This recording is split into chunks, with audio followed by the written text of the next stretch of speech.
Mavericks are finals bound again. Going back to the NBA Finals, how did they get there? Luka Doncic and Kyrie Irving, and a well-constructed team that's ready to go 4 rounds or more with the Boston Celtics on today's Locked On Mavs. I'm Luka Doncic, and this is Locked On Mavericks podcast. Mavericks, NBA champions. Bang! It's good, and the Mavericks have won the game. If you don't believe, you shouldn't be here. Loyalty never fades away.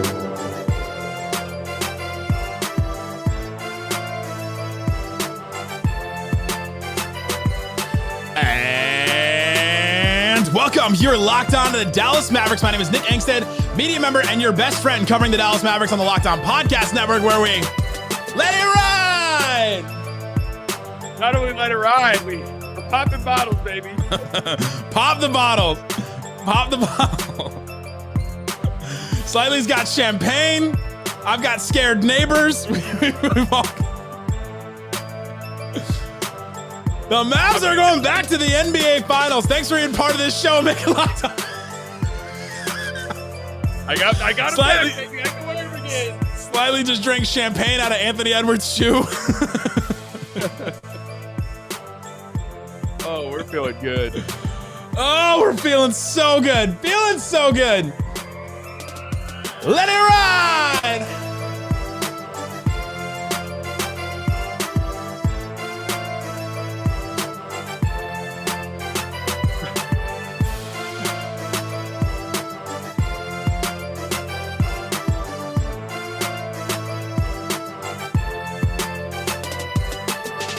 Thanks for being part of the show. Make it Locked On Mavs your first listen today. We're the best way you can help us grow the show. Listen every day. Leave a 5-star review. Like the video on YouTube. The record for most likes on an episode of Locked On Mavs, 2,107. Can we beat 2,107? That's my goal on that. We can.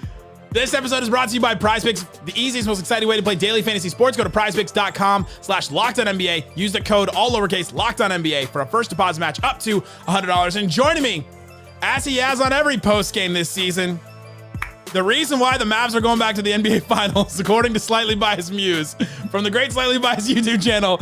What you got for me, Slightly Biased? I'm just feeling a lot of emotions, admittedly, just because it hasn't fully set in yet. And I thought I would be a little bit more like, oh my goodness, but I think part of that reasoning why, I still am, is one, it hasn't fully set in. Two, man, I think they have such a good chance to win the NBA Finals that it's almost Job's not done. All right, let's go. Job's not finished. It's great to get some rest, but damn, I almost wish they played tomorrow night. Like that's just where we're at. Also, I'm having man, I really am a boomer when it comes to some media sometimes. My window is just moving. I can't keep this still. I don't know what's going on. I can't access anything else on my computer. The windows are moving by themselves. We've got... Yes. We'll talk all about how the Mavs won Game 5. We'll talk about how they dominated. It was reminiscent of the Mavs Suns in 2022. Oh, yeah. At times during this game. We'll talk about that. We'll talk about the contributions. We'll talk about how the Mavs got here and are going to the finals. And we've run out of Let It Ride music. We've run out of Let It Ride music. The emoji screen is on my screen. I don't even see you. I just see emojis. I don't know what the hell is going on. There are no words. There are only feelings. And when words cannot describe the feeling, our generation uses little yellow emoticons. That's true. The reason why the Dallas Mavericks are here is the reason why they won this game. Luka Doncic and Kyrie Irving step up 36 points apiece. Luka, 20 points in the first quarter. Kyrie, 15 points in the second quarter. They played the exact script they've been playing the entire season. Luka comes out swinging. He makes the team bend to his will. Then Kyrie Irving comes out sometime afterwards, second, third, fourth quarter, whenever he needs to, and takes them across the finish line. That's the way that this team has been playing all season. That's the way this team has been successful. And on the backbone of some great defense by PJ Washington, Derrick Jones Jr., Dereck Lively, and Daniel Gafford. This team constructed the way that they're playing right now, won this game in the way that they have won every game that they've won the last stretch of the season here. And if you had told me that this Dallas Mavericks team 4 months ago was going to the NBA Finals, I think I may have thought that you were insane. This team has completely transformed and turned into an NBA Finals contender. And not even just a contender, a team that can go win the finals, which is different than a contender. A contender is like, oh, you have a possibility to make it. This team is going to the finals and can win the finals. This is not one of those, man, I don't think they have any shot against this Boston Celtics team. It's not that. Yeah. That's not what I'm saying. This whole week, I'm sure John Corrales will try to say that on Locked On Celtics. We'll talk about, I'm sure we'll have some fun times with him. I'm very excited to do some crossovers with him all throughout this week. We'll have tons of finals content and all throughout this week on Locked On Mavs. But this team made it to the NBA Finals based on the script that they've been playing since they made these two trades, since they all got healthy, and since they became the best defense in the NBA. I mean, look, you could do a 30-minute episode, and you probably should, just detailing how this team got to this point. Because like you said, 4 months ago, it didn't really seem possible. And really, if you would have told us that 4 months ago, we probably would have said, oh my God, Luka, averages 45 points a game or something in the postseason. And that really hasn't been the case. I mean, the first, I would say half of this playoff run, Luka was very clearly compromised with a knee injury. And just for Luka's standards, wasn't, doing the insane stuff in the playoffs. And this entire series, I mean, this was like best player in the world level stuff this series against the best defense in the league, or at least, statistically the best defense in the league over the course of the season. And, man, I mean, just zooming out this game, but just this run against the Clippers with no Kawhi, you were the favorites in that series, but it wasn't like you weren't overwhelming favorites. That was close. Yeah, slight favorites. That was close to a coin toss. You were slightly favored. That was close to a coin toss series by Vegas's, estimations. Then you were the underdogs against the Thunder. Then you were the underdogs against this Timberwolves team. And man, obviously this game 5, they just dominated from opening tip, but they look like the better team in this series comfortably all series long. And that's why I was so annoyed after game 4 when all of the talk came out and the Timberwolves were saying, Jaden McDaniels was like, they only beat us 1 game. And it was like, dude, you guys have not looked like the better team really at all in this series. Like can you vouch for me? I told you before the start of game 4, I was like, when the Mavs close this series out, I think it'll be a blowout. Yeah. You were calling for it in game 4. You're like, oh, this is the one where they break it open and finally beat the Timberwolves well. And Luka and Kyrie just didn't come up big enough in that game. And something that you said after game 4, be careful here. He said on Twitter, is that Kyrie owes the Mavericks a big game 5 after his play in game 4. And yeah, we'll criticize Kyrie when he doesn't have a good game, but you give him so much credit for the game he had in this one. Luka was insane, but Kyrie, 36 points and just kept them connected, kept them like above their like an insurmountable lead basically. Every time the Timberwolves came back and had some kind of little run, Kyrie would hit a 3. Kyrie would get to the bucket. Kyrie got a tip in put back. Kyrie would get some kind of bucket, and he was the one that just kept pushing it. And Luka got some of those too. But man, Kyrie and Luka together, best, as the TNT broadcast tried to say a million times, best offensive backcourt in NBA history. And I don't know that it's close. The other guys they were trying to compare them to, Steph Curry and Klay Thompson, Isaiah Thomas, Joe Dumars. They're just not the same. It's just not the same as these two. We've never seen a backcourt like these two, and they are now leading this team to the NBA Finals. The Steph Klay comparison is so stupid because what Van Gundy said was that they're the most talented offensive backcourt in NBA history, and that's true. Steph and Klay are not close in terms of talent level. They just aren't. Like, I'm sorry, that shouldn't even be a conversation. But no, I mean, didn't they both finish with what was it? Luka finished with 36. They both finished with 36 points in this game. And like you said, Luka came out in the first quarter, set the tone 20, and you could feel it in the building. Like everyone there is an NBA fan. Everyone remembers the game 7 against the Suns, and he starts bombing threes. And I mean, bombing them. Like you look at his first couple threes in the game, and it was 31-footer, 32-footer, 28-footer, 34-footer. And it's like those go in, and it's just, oh my God, like what's about to happen to us? Like I tweeted out the first quarter, 4 minutes. I tweeted out the first quarter. What are we witnessing? Because that's just like the feeling where it's like, are we about to see an 80-point game? Like, what is going on here?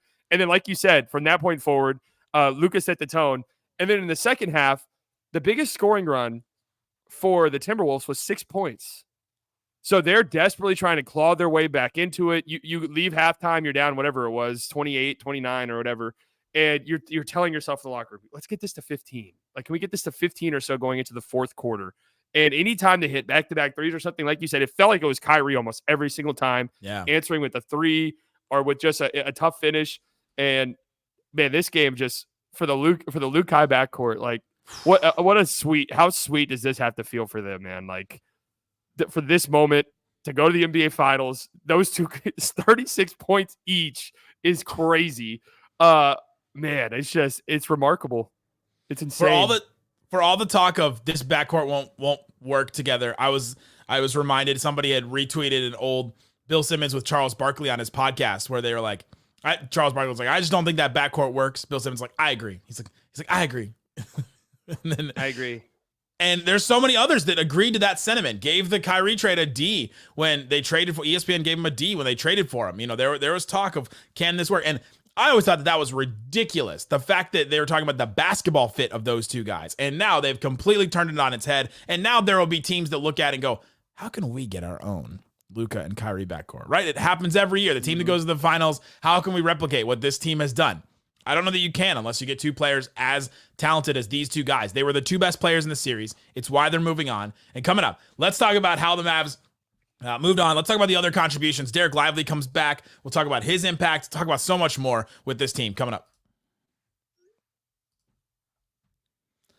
Today's episode is brought to you by PrizePicks. PrizePicks Daily Fantasy made easy. All you have to do is go to prizepicks.com, pick the projections on 2 to 6 players, and pick more or less on those projections of stats on players. So you don't have to go and play against these professionals that know exactly what they're doing and have these algorithms and all this kind of stuff. You just go to PrizePicks and you see what is available for you. They'll have it for the NBA Finals. They'll have it for baseball on any given day. They've got it for NHL. Slightly and I are trying to go to the Stars game on Friday. So if you're there, hopefully you may see us. But they've got all kinds of stuff. Let's do Stars. Stars, you got Jamie Benn, 0.5 points, more or less. So you can pick on that. You can pick Connor McDavid, 3.5 shots on goal. You can pick Jamie Benn, 0.5 assists. So you put that down, put down some money, and you can win on PrizePicks. Go to prizepicks.com/LockedOnNBA. Use that code. It's all lowercase, LockedOnNBA.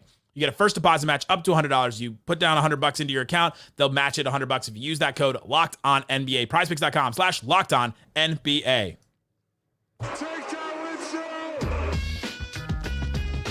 Thanks everybody for hanging out with us on Locked On Mavs, being part of this show, part of the Raccoon Squad, listening every day. If you've listened, let me know in the comment section when you started listening to this show, because I'm always fascinated to hear. I started listening to you before the Dennis Smith Jr. draft. I started listening to you before the 2022 run. I'm always fascinated when people have listened. Let me know in the comment section on YouTube, or let me know on Twitter as well. Appreciate each and every one of you for stepping with us, staying with us. We'll have shows all throughout. I'll continue to do a show every single day until the Dallas Mavericks are crowned NBA champions. Live stream from the parade? Oh my God. Dude, you and I, how can we get on the parade float? I think we got a solid chance to squeeze our way in there. But for now, the Mavericks are back in the NBA Finals. We'll work on that when the time comes. The Mavs dominated this game, just dominated it. Like, it looked like the Timberwolves just didn't have it, and it was a domination built on the games before, where the Mavericks just, the way that they defend, the way that you just can't score enough on them. The Timberwolves could not get enough threes up to even come close to coming back to beating the Mavericks. The Timberwolves took 32 threes. That's not enough to win a game where you're down by 36 at one point in today's NBA. You just can't. And this Timberwolves offense never really broke out. Even the game the Timberwolves won, they scored the same amount of points they scored in game one. They had the same offensive rating that they had in game one. And the Mavs won game one, they lost game four. Timberwolves offense never, ever, ever looked even like a competent NBA offense this whole series. And the Dallas Mavericks defense deserves a lot of credit. It's another one of the reasons why they're here, but it's a reason for sure why they won this series. And that's why I felt good about the Mavericks' chances going into the series, was because just ultimately both these defenses are so good, and you knew you were going to get sort of drag them out, rock fight style games. And at the end of the day, one side had Kyrie Irving and Luka Doncic and the other side didn't. And that was, I mean, so often, like when people sit down and try to talk about series, especially, you know, podcasters and stuff, because we want to be right. We want to have the insane, you know what, like Dante Exum's 3 minutes, that actually swung the series. But in reality, it just, a lot of the times in basketball, man, if you have the best player on the floor, it's hard to lose. It's hard to lose it's hard to lose 4 games out of 7. And the Mavericks had the 2 best players in this series by a landslide. I mean, it wasn't not close. Like Ant and Cat both played well in game 4, but pretty much outside of that, and tonight Cat was pretty good. But it was not close. Kyrie and Luka just dominated, and the Timberwolves just, didn't have the offensive firepower, one, and two, the Mavs defense is so good that if you get those contributions from those two, like the real legitimate superstar level contributions, it's really hard to keep up with them. And we saw that tonight in all series, really. You just can't have a excellent defense and an okay offense in the NBA anymore. Like you have to be able to, their offense couldn't solve enough problems at a certain point. We've talked a lot about Anthony Edwards, like pressuring him and not letting him get to easy spots. And he was 10 of 18 from the field, 4 of 6 from 3. He shot the ball really well, 6 assists, and he just wasn't the playmaker they needed at that spot. Their other playmaker, Mike Conley, only played 20 minutes. He was questionable all series, and I don't know if he was 100%. He definitely wasn't 100% in this series. And so, but if you're relying on just those two guys to make plays for you, wasn't going to be enough. And so now we got to give credit to why that was the case. PJ Washington makes this defense work. Derrick Jones Jr. Played great on Ant, even though he hit a bunch of shots on him, could switch on almost anybody. Dereck Lively and Daniel Gafford, those two guys, the backbone of this defense. They just make it work. Dereck Lively, amazing to see him come back with the neck strain. And even though Naz Reid hit him in the head on that one dangerous looking play on that foul, he fought through it. And man, you got to give those 4 guys credit for this defense being as great as it has been. Yeah, it's. I thought Van Gundy said it perfectly at the start of the game, and I think it was like in the second quarter when the game wasn't like necessarily totally out of reach yet, but it was starting to creep that direction where it was everything the Mavs were doing offensively felt really easy. Like we've seen this over the course of the playoffs where this Mavs team will figure out your defense, and once they do, it's just pretty much downhill from there. Like it just depends on whether or not they're going to hit their shots, and everything for the Timberwolves was just so difficult. Like it was Cat barreling into the paint and, tough finishes, or Ant forcing shots. I don't want to really say forcing because it's what the Mavs are giving him, but taking shots that are uncomfortable. Yeah, he was good tonight efficiency wise, but taking shots that he's not necessarily comfortable with. And you could tell when the Mavericks, like they would switch up their looks. They would double Anthony Edwards and trap him. They would hedge really quickly or, just show 2 and then recover to their guy. Like, and you could just tell he's 22 years old. Playmaking's not his major strong suit as a player, and there was just times where he looked like he didn't make the pass that he should have probably, or maybe made the wrong read. And it's just you see the difference. It's night and day between a guy like that and Luka, where it's like something good's happening here. Like Luka has the ball, pick and roll, like it's high screen. Now the defender's on his hip. Something good is about to happen in this play, and it was just an onslaught. It was just incredible. And it just started snowballing, and you realize, okay, this Minnesota team can continue to eventually they hit some threes and they went on a little run, and Jason Kidd had to call a timeout when it got to like 21 or something like that. But their offense just could not keep up, and the Mavs were just able to keep getting buckets because, like you said, they had figured out their defense. They'd figured out how to score on you. They'd figured out so many different ways that the Timberwolves had to make the adjustments. And the Mavs, this whole series, I don't know how many adjustments they really made. No, I mean, it's just they knew they had the Timberwolves in a compromised position with their pick and rolls, and you could throw all the stats you want. I mean, the Timberwolves do this against pick and rolls. Okay, well, then whenever that demon is going up against you for a 7-game series, and we're talking about quite possibly the greatest pick and roll ball handler the sport's ever seen, like that's the type of conversations he's in. Realistically, like I know that sounds hyperbolic, but it's true. Yeah, it is true. Like. It's a lot. We're gonna show here. Okay, Luka has seen that a billion times. We're gonna hedge. We're gonna trap, and we're gonna mix up our looks. Luka's seen all of it a trillion times. It doesn't bother him whatsoever, and it's just I'm like so impressed. It's hard to say impressed by Luka because really, at what point does Luka do that impresses you? But this was such an incredible series from him. Like genuinely, the stuff of legends. Like it's not maybe his most statistically eye-popping postseason series where maybe he's averaged more points or the triple-doubles or whatever the case may be, but he was in such complete and total control of this entire series from opening tip, it felt like.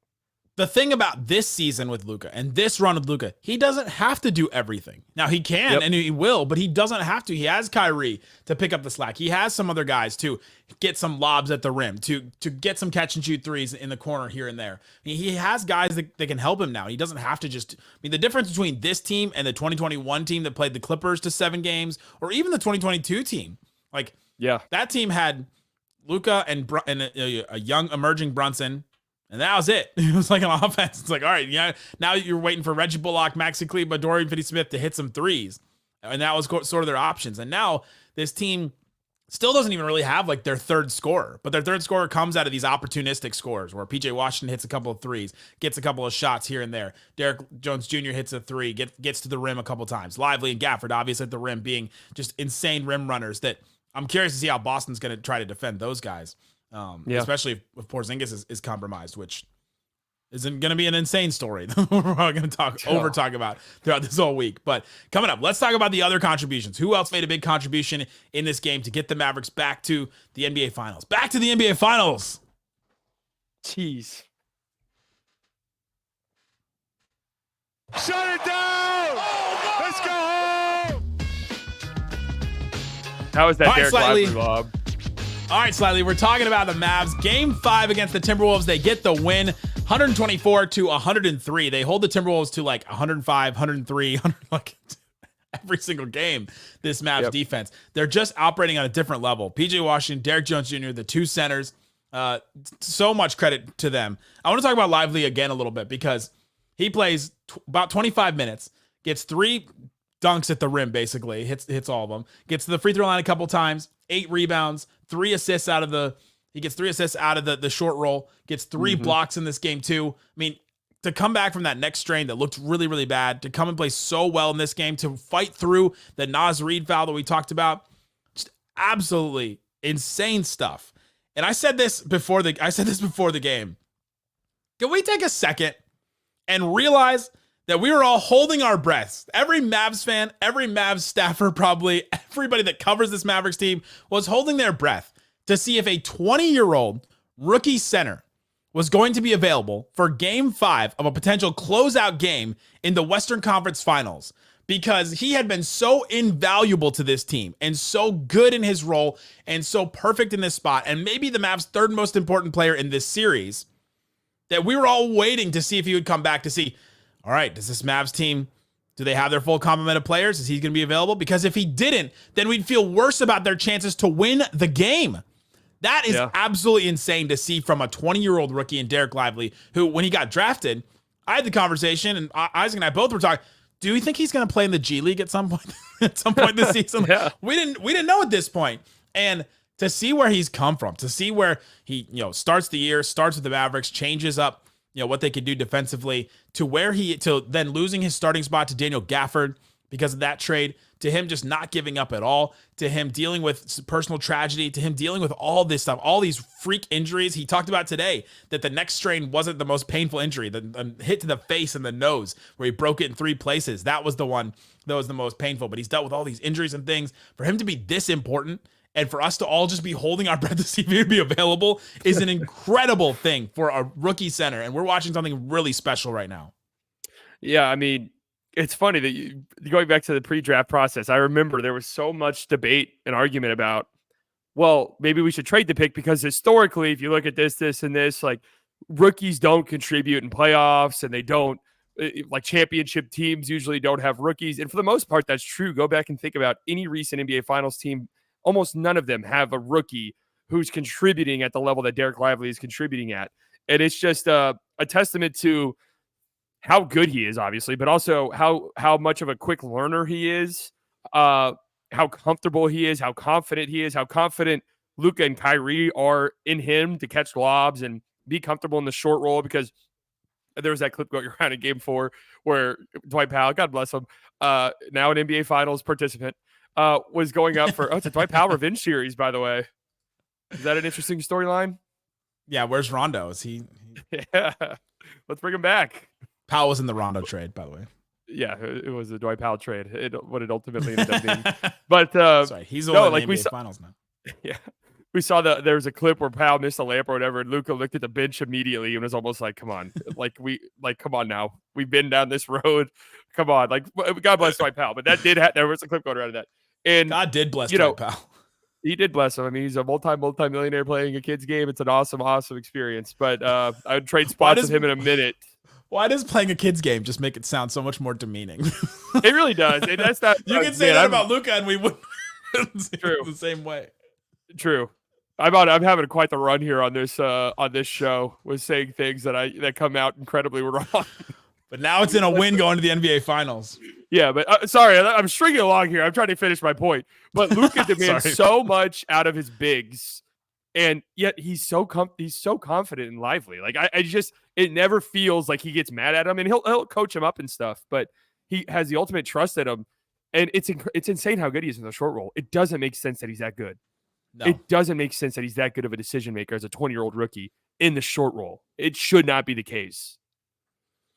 It's wild. It's wild how good he is. And to hear like Daniel Gafford get coached up by Draymond after that one game in the short roll, like Lively doesn't need that. And he's 5 years younger than Gafford and hasn't played in the NBA as long and all that. I mean, it's just amazing. That was one of his superpowers. As soon as he started playing for the Mavericks, you saw how good he was making decisions.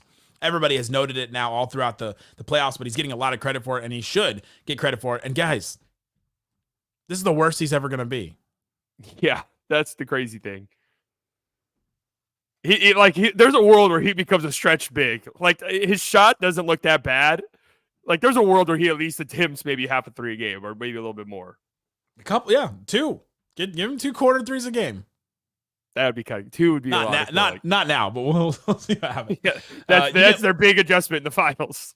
You get Maxey back. Maxey plays a couple of stretches with Gafford and with Lively on the floor, which I think is a great look that they can just show that they just didn't have when Maxey was out. He was out the whole Thunder series. He comes back, he hits a 3. He gets a couple other, makes a couple other plays. But I think just having that option to having that, he only played 9 minutes, but he was a +8 in those. Everybody was kind of a plus, except for unless you played garbage time. But man, it was just awesome to see that and to see Maxey back.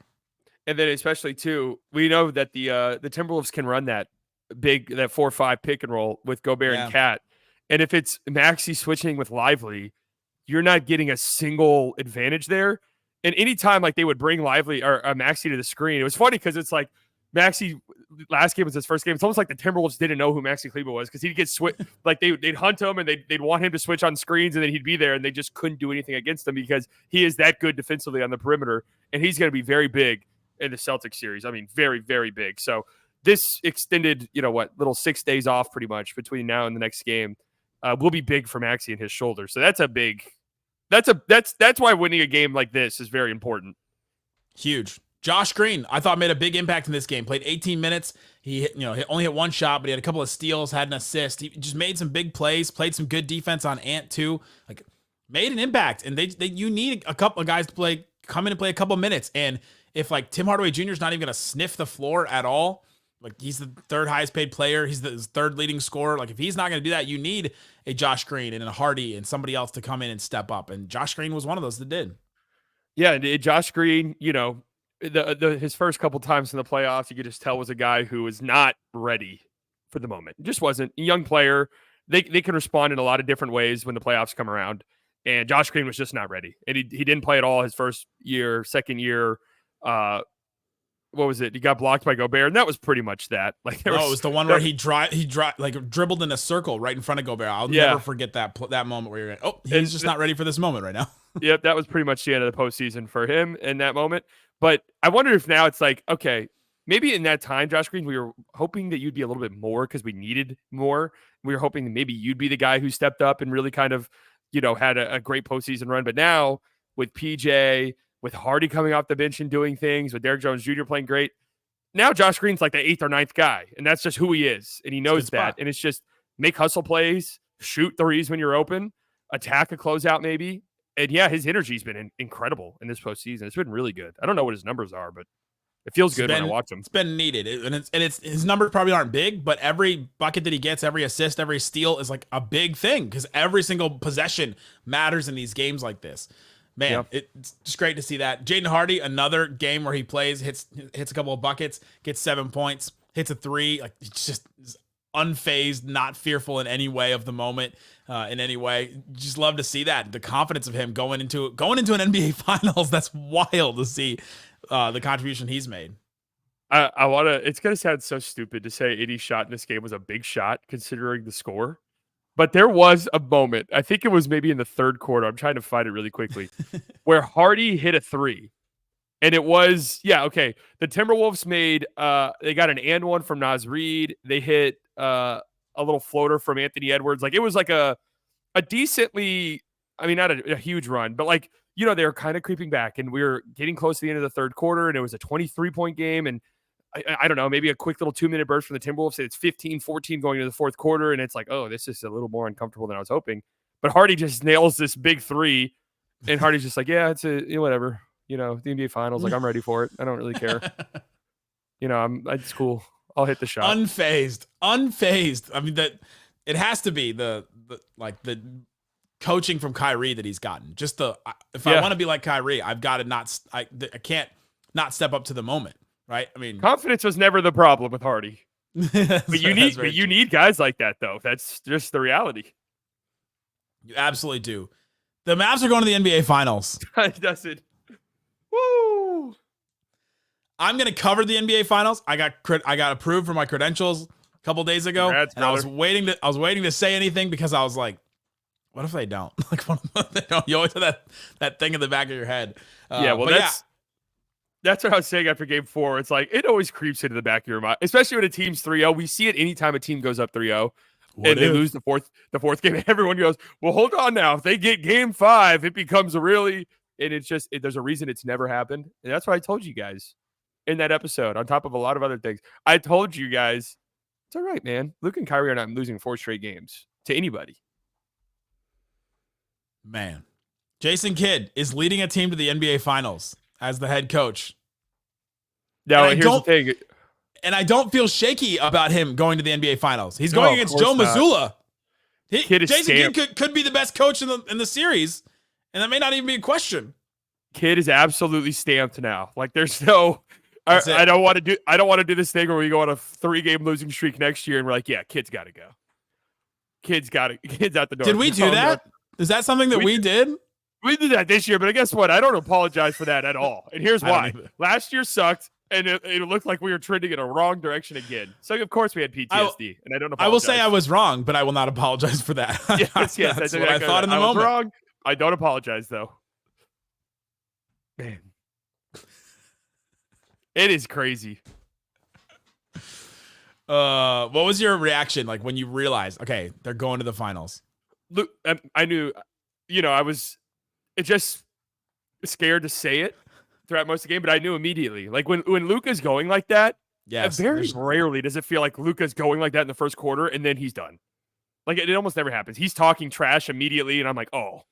And I knew it because I felt just from the Timberwolves' energy, and especially after a lot of their quotes that I thought were just really bad quotes. The Jaden McDaniels one where he's like, the Jaden McDaniels they haven't beat us yet. That's a terrible quote to have. Just a stupid thing to say. I knew that if they got punched in the mouth in a big time way, that it would be over. That's just how I felt. That's why I told you that before game 4. And I just kind of knew it right then and there. You can just kind of see everyone hang their heads. They're not a team that's built to come back from a deficit like that, even though they did against the Nuggets. But it was the same script they followed in 2022 against the Suns in game 7, where Luka just goes off. He's, him and Kyrie had 44 at halftime, and the Timberwolves had 40. You're like, okay. And hey, let's not forget in that game 7, Dinwiddie had 30. So Kyrie pulled the Dinwiddie. Shout out to Dinwiddie. Shout out to Dinwiddie. He went with daddy instead of mommy, and he decided to not go to the NBA Finals. It's really kind of funny because I actually think Dinwiddie makes this team a lot more interesting than they already are. For sure. He would have played the Tim Hardaway like Exum. Yeah. Like he would have combined all those minutes to be Dinwiddie, and it would have been that. But hey, he didn't do that. Shout out to Kyle Kuzma for saying he wanted to contend with an actual team and denied the trade the Mavs tried to make. Shout out to Kyle Kuzma. Dinwiddie at least has some good faith or some good, history for me. Kuzma, no shout out to you, buddy. Just say what it is. I want to shoot 23 times on a terrible basketball team where no one cares what I got going on. That's fine. Yeah, there's nothing wrong with that, man. I would love to do that too. Do your thing, man. Do your thing. Shout out to Grant Williams. How conflicted do you think he is watching this finals? I've got to feel a little bad, huh? It's not really his fault. It didn't work out. It didn't work out. You can't. I always wondered that too. Is he watching this like this sucks? Does he get a ring if the Mavs win? I think he does. Do you accept that? Does that happen? Yeah, players get it all the time. So if they played the Hornets next year, are they doing a ring ceremony for Grant Williams? No way. No, You I know think how you they just do get that it. sometimes? Yeah, but I think you just get it like mailed. If Okay. Derrick Jones Jr. is on a different team, then they do it then. But because he was There's on, no way I'd accept that ring. Are you joking? They really should send him one and just be like, you have no idea how thankful we are. Like, PJ Washington was so good for us. Oh my gosh, Do you think absolutely we get insane. rings? Would we? I think we get rings. We'll buy the commemorative ones and wear them as if we did. No, we're gonna get real ones. We're gonna be on a float, Okay. but Oh we're my not God. invited to the parade. We're gonna be in the back driving, just following. Oh yeah, In the back I'll of drive one of the buses. Can I drive one of the buses on the? Look, if it's whether you anything like invite me onto a float, I'm gonna be on one. I'll just end it there. If it's anything like the Texas Rangers parade, did you go to that? Unfortunately, yeah, that was the worst parade I've ever been a part What of. a weird parade! What a weird parade! It's in the middle of Arlington. Terrible. I was on the opposite side of the street. It's a massive 4-lane road with a huge median in the middle. So it's just this huge wide road, and they're driving on the opposite side of the street in just these trucks. And there's one player per truck. It's just like a normal Ford F-150 truck driving down the road. Driving down It was the road. so stupid. I'll drive one of those. Yeah, I'll drive a truck. But I was like I couldn't see, and everyone went crazy. I was like, "What's going on?" And they said Corey Seager just drove by. I was like, "What? What is happening in the parade?" It was the worst parade of all time. But thank God we won't be in Arlington, Texas for a parade. So that's what we have. The Mavs, job's not done. Got to finish it. Got to go play the Boston Celtics in the NBA Finals. They've been waiting for them. So many storylines. We'll have you covered on all kinds of stuff in Locked On Mavs. We'll have John Corrales on here. Slightly Biased. We'll be back on Dana Larson. We'll have Reggie Atatula. So much stuff. So much content. Guys, thanks for sticking with us through the season. Job's not finished. Job's not finished. 4 more wins, baby. 4 Thanks so much for listening more to Locked On wins. Mavs. Peace out.